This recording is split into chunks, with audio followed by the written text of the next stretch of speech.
என் பெயர் காயத்ரி. நான் சென்னையில் இருக்கிறேன். திருமணமாகி கருத்து வேறுபாடு காரணமாக கணவரிடம் விவாகரத்து வாங்கிவிட்டேன். குழந்தைகள் கிடையாது. நான் இங்கு என் முதலாளியின் வீட்டிலேயே தங்கி வீட்டு வேலைகள் செய்து வருகிறேன். என் முதலாளி மிகவும் நல்லவர். அவர் என்னிடத்தில் முதலாளி போல் அல்லாமல் நண்பரைப் போல் இருப்பார். எப்பொழுதும் அன்பாக பேசுவார். இரக்க குணமுடையவர்.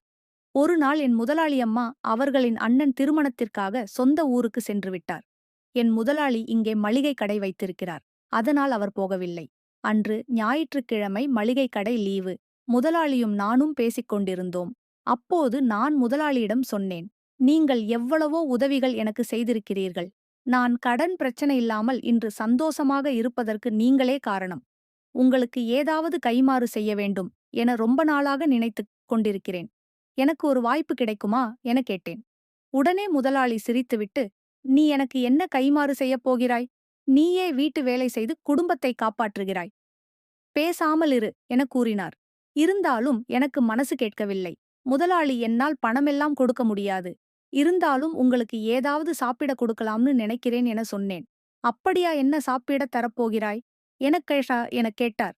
நான் உங்களுக்கு மாம்பழங்கள் உளுந்த வடை சாப்பிடத் தருகிறேன். நான் கொடுத்தால் நீங்கன் சாப்பிடுவீர்களா என கேட்டேன். சரி கொடு, இல்லை என்றால் உன் மனசு கஷ்டப்படும். உனக்காக நான் சாப்பிடுகிறேன் என சொன்னார்.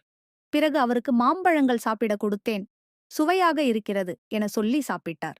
அதன் பிறகு உளுந்த வடை சாப்பிடக் கொடுத்தேன். அதையும் விரும்பி சாப்பிட்டார். சாப்பிட்ட பிறகு அவர் என்னையே பார்த்துக் கொண்டிருந்தார். ஏன் முதலாளி என்னையே பார்க்கிறீர்கள் என்று கேட்டேன்.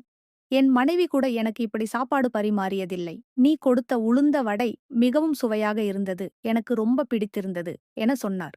அதன் பிறகு நான் அடிக்கடி அவருக்கு உளுந்த வடை சாப்பிடக் கொடுக்க ஆரம்பித்துவிட்டேன். இருவரும் நல்ல நண்பர்களாக இருக்கிறோம்.